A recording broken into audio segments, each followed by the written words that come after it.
Hello and welcome to Atop the Fourth Wall, where bad comics burn. We've looked at a lot of early Image comics here at Atop the Fourth Wall, and I don't want to give the impression that Image was the only one cashing in on really dumb ideas at the time.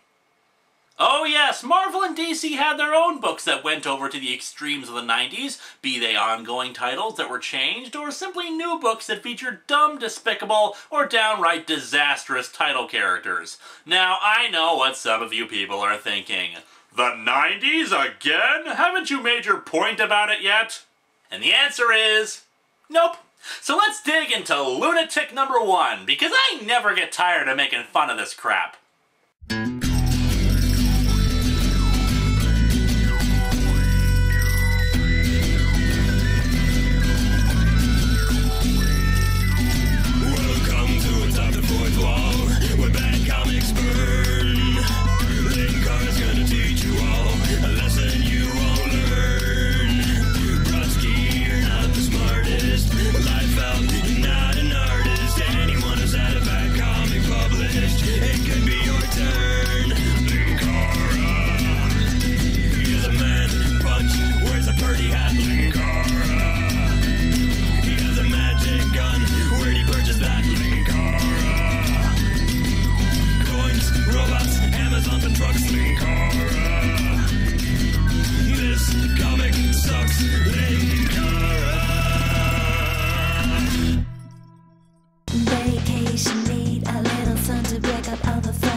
Boring. Incredibly boring. Here's a note to artists out there. Somebody's face tells us nothing about the character, nor the story, nor anything that we actually give a damn about. It shows us his face, and in this case, it's one ugly mug.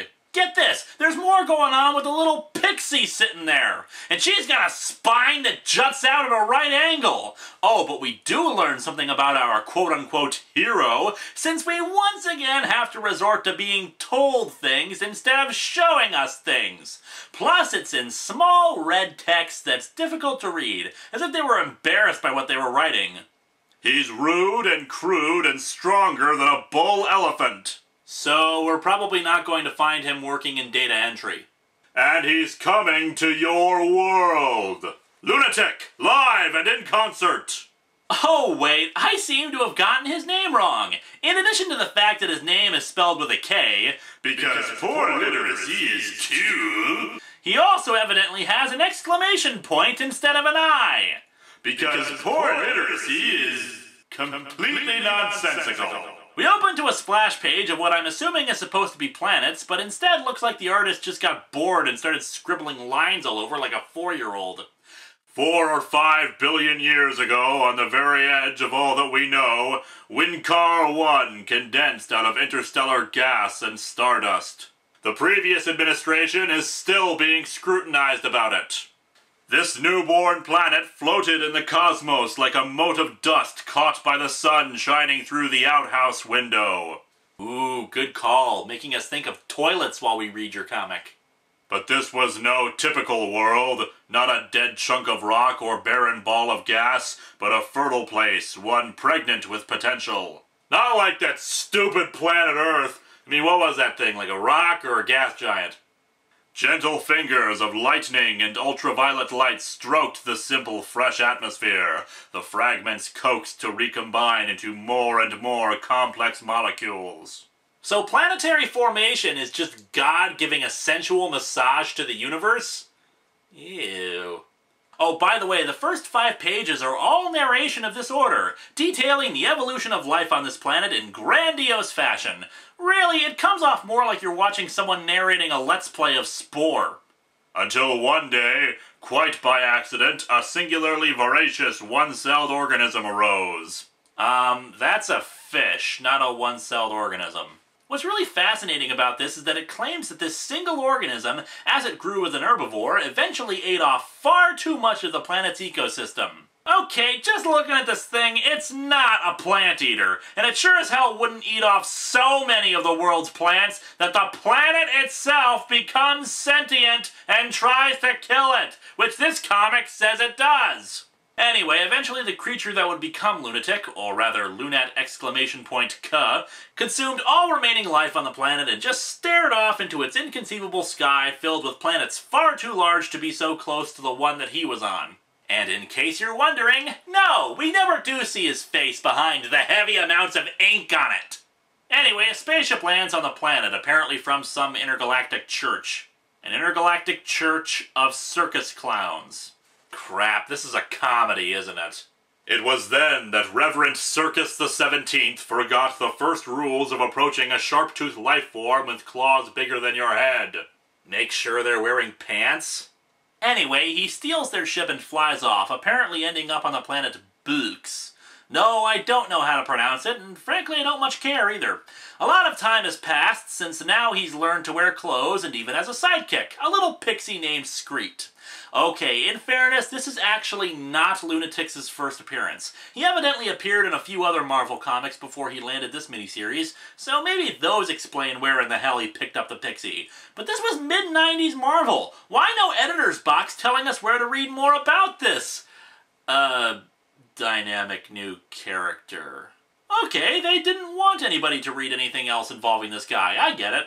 They're watching TV and broadcasts from Earth, which must be like 1,000 years old considering that I doubt Books is anywhere near our solar system.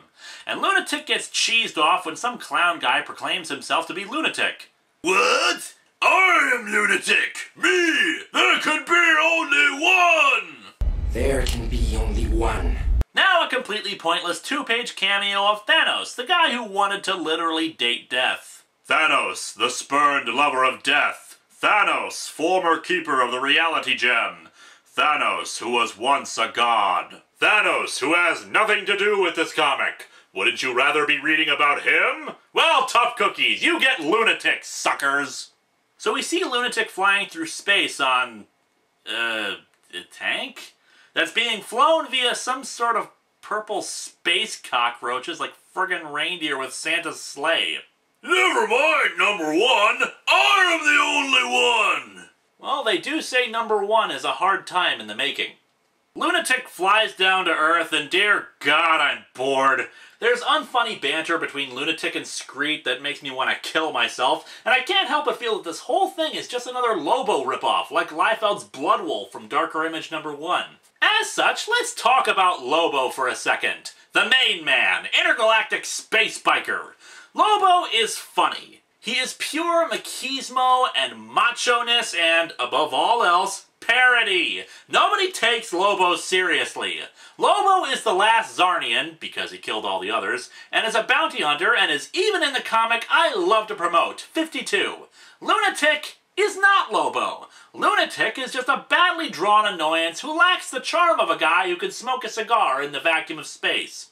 Anyway, the pink-skinned terror of Lunatic crashes into a retirement home since they traced the impersonator Lunatic there. Screet points out why they're there. Hey, bright boy! That low-tech transmission must have taken decades to get us while their Lunatic grew old! Even if we accepted that it was only a few decades, the transmission talked about Spider-Man and the Defenders being the ones who were facing Lunatic. Are we actually seeing the future here? Oh, and if you don't care about the science, instead let's go down and see that Lunatic has killed someone in the rubble and there's... the Underpants Gnomes? He says he still has to kill the other Lunatic and does so, going into a bathroom and killing him off-panel. Our hero, everyone, murders helpless old men. Lunatic enters the TV room where his purple reindeer things are watching TV. Seeing the amount of violence in the world, Lunatic decides, hey, I haven't had me a vacation in years! Good idea, Lunatic. Let's take a vacation. I'll finish the review when I get back.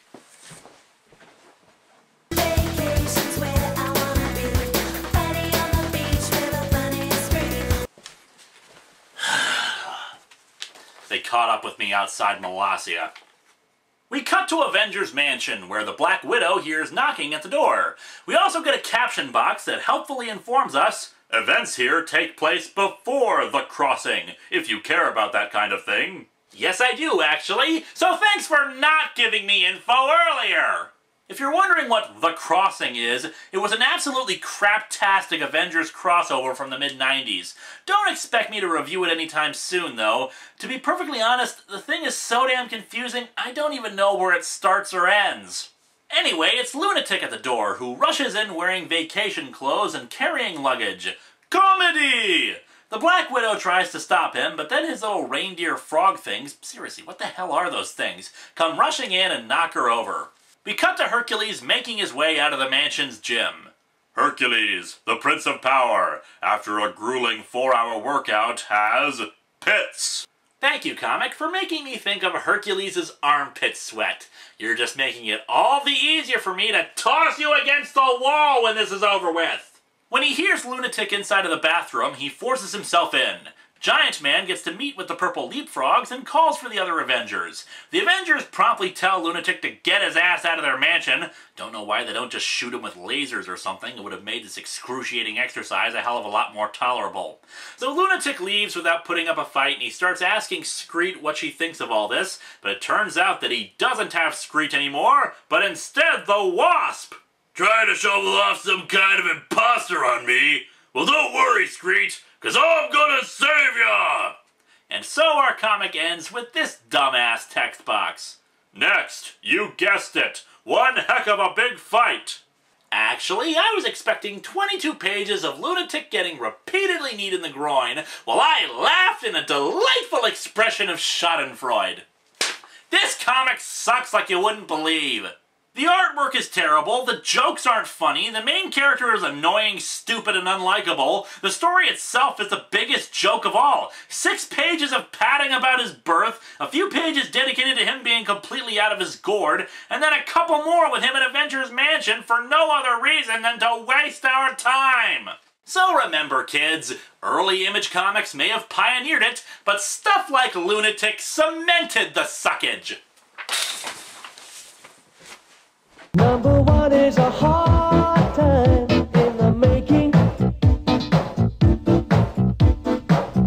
Number two is the one plane I'm not taking. Number three goes on one knee for a token.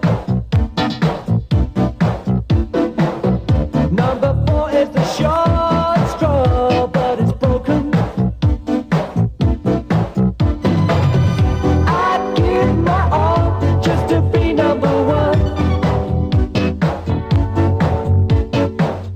Number one is a heart.